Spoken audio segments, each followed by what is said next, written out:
Welcome back sa aking YouTube channel. Para sa mga first time lang po nanonood, please click mo na yan, Jeremy's TV, Manila. Anyway guys, wala nang bayad o libre lang, tulong mo na lang din sa kapwa mo. Alright, thank you very much po. So topic natin yun po today's reflection. Nalulugod ang Diyos sa mga taong naniniwala sa Kanya. Lalong-lalo na yung may mga pananalig sa Kanya. So nakakalungkot guys, hanggang sa panahon natin ngayon, 2,000 years ago, nung bumaba ang ating Panginoong Yesus, na magpasa hanggang ngayon, may mga tao pa rin hindi naniniwala. Katulad ng mga ateista, di ba? Yan talaga ang tingin nila sa Bible, isang libro lang na sinasabi nila na matagal na sinulat lang, tapos nandyan lang. So, bukod sa kanila, marami pa mga taong hindi naniniwala sa Diyos. Pero hindi nila alam ito yung pintuan ng papuntang langit, yung pananalig natin sa Diyos. So ayon sa Hebreo chapter 11 verse 6, hindi makapagbibigay lugod sa Diyos ang taong walang pananampalataya. Dahil ang sino mang lumalapit sa Kanya ay dapat maniwalang may Diyos at nagbibigay siya ng gantimpala sa mga taong humahanap sa Kanya. And guys, napakalinaw, napakaganda ng mensahe, di ba? So, ano sabi niya? Hindi makapagbibigay lugod sa Diyos mga tao walang pananampalataya. So, kung sa ating modern time ngayon, sa panahon natin ngayon, ito yung sinasabi na nakaka-bad trip, di ba? Anong nakaka-bad trip sa Diyos? Parang ganun ang ibig sabihin nito sa panahon natin ngayon. So, yun na nga, yung taong walang pananampalataya at paniniwala sa Diyos. So, kung maalala nyo guys, yung Israelita, di ba? Nung niligtas ni Moses, inilabas niya yung mga Israelita mula sa mga Egyptian, di ba? Papuntang lupang pangako o yung Israel. So, habang sila naglalakbay, di ba? Ang daming reklamo ng mga Israelita. Kahit nung panahon na yon, habang naglalakad sila, pagka sa araw guys, meron silang ulap habang naglalakad sa disyerto na nagiging sanggal nila, parang payong guys, para hindi sila masunog sa sobrang init. At sa gabi naman, merong lumiliwanag para magsisilbi namang ilaw. So sa pagkain nila, minsan na nagreklamo mga Israelita, sabi nila, ano ba yan, paulit-ulit yung pagkain natin, wala bang karne dyan? Sabi mo yung ginagawa, nagreklamo sila, di ba? Buti pa sa Ehipto, kumakain kami. So, inalis na sila sa pagkaalipit sa Ehipto. Pero ang utak nila, ang isip nila, nasa Ehipto pa rin. Kaya sabi nila, sana di mo na lang kami inalis doon. Kung wala naman palang pagkain dito, mamamatay lang kami sa gutom. Kaya ginawa ng Diyos, araw-araw binibigyan ng pagkain.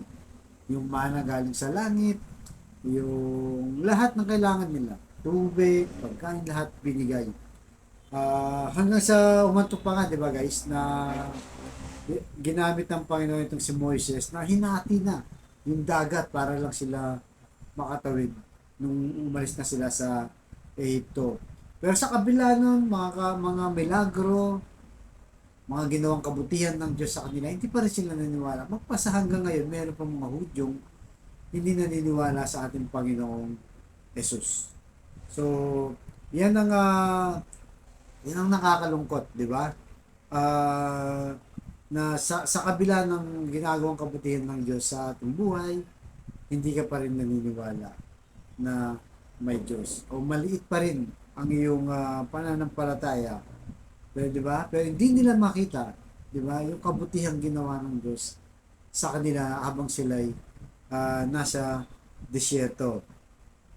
At ganun din sa panahon natin ngayon guys, sa kabila ng marami tayong blessing na nare-receive araw-araw, di ba? Yung paggising mo lang, bless na yun, di ba? Blessing na yun guys, yung paggising mo lang. Kasi maraming taong hindi na nakakagising. Di ba? Meron naman taong gusto pang gumising. Di ba? Yung mga nasa comatose, yung mga nag-o-oxygen na lang, yung critical na kalagayan nasa ospital. So, depende sa sitwasyon ng bawat isa sa atin. So, yung mga nakikita nilang hindi maganda, yun lang ang sa tingin nila ang ginagawa ng Diyos sa kanila. Lalo na sa pagdating sa kahirapan, tingin nila pinaparusahan din sila ng Diyos. So ano po kalagay natin sa buhay, ano man ang sitwasyon natin sa buhay? Kailangan hindi tayo magbago ng paniniwala, lalo na sa pananampalataya sa ating Panginoong Jesus. So, sa buhay natin, isinasabuhay pa natin yung pagiging makadiyos natin. Halimbawa, di ba, kada linggo nagsisimba tayo, nagdarasal. Alam naman natin guys na walang perfecto. Kahit ako, wala nang perfecto sa atin. Lahat naman tayo nagkakasala at nagkakaproblema. Pero yun na nga ang gusto ng Panginoon, na dahil naniniwala ka sa Diyos at nananampalataya ka, so kailangan isubuhay natin hindi ng perfect is majority, at sa tulong ng Diyos kung tayo lang hindi natin kaya, di ba? Kaya sabi niya, ang sino man lumalapit sa Kanya dapat ay maniwala na may Diyos at nagbibigay siya ng mga gantimpala sa mga taong umahanap sa Kanya. So yun guys, napakalinaw, di ba? So kung maniwala ka, magtiwala at manampalataya sa Diyos, magkakaroon ka ng gantimpala. Ito yung mga bagay na hinihingi natin. O minsan hindi pa natin hinihingi, pero binibigay ng Diyos para sa atin. Higit pa dun sa hiniling mo o pinagdasal mo. At dinoble, tindriple, siksik, liglig, umaapaw pa ang binigay ng Diyos. Basta manali ka, maniwala na may Diyos. Tsak yun, may gantimpalang ipagkakalot. Kaya kung ngayon ikaw ay may matinding karamdaman, problema sa relasyon sa pamilya, problema sa pinansya, sabayan mo ako sa napakasimpleng dasal. Kung ikay maniwala, gaya ng diniscuss natin, lalong-lalo na kung ikay mananalig at magtiwala sa ating Panginoong Jesus, tsak yun ay kanyang bibigyan kanya ng gantimpala. So tayo po manalangin, Lord. I-bless niyo po ngayon kapatid namin nanonood sa aking vlog na may matinding karamdaman. May cancer na, Lord, stage 4 na. Bedridden na, Lord. May taning na sa buhay. At kung ano-ano pa mang karamdaman bumabalot sa kanyang katawan. Ganon din po sa pamilyang nagkasira-sira at nagkawatak. Bikis-bikis niyo po ang kanilang relasyon na naging sanhi ng kanilang pag-aaway. Ganon din po sa financial na kailangan namin na lalong-lalo na po sa mga kapatid namin walang-wala, Lord. Ultimong pambili ng bigas, ulam, pambaon sa mga bata, pambili ng gamot, bayad sa bahay, upa, at kung ano-ano pa man.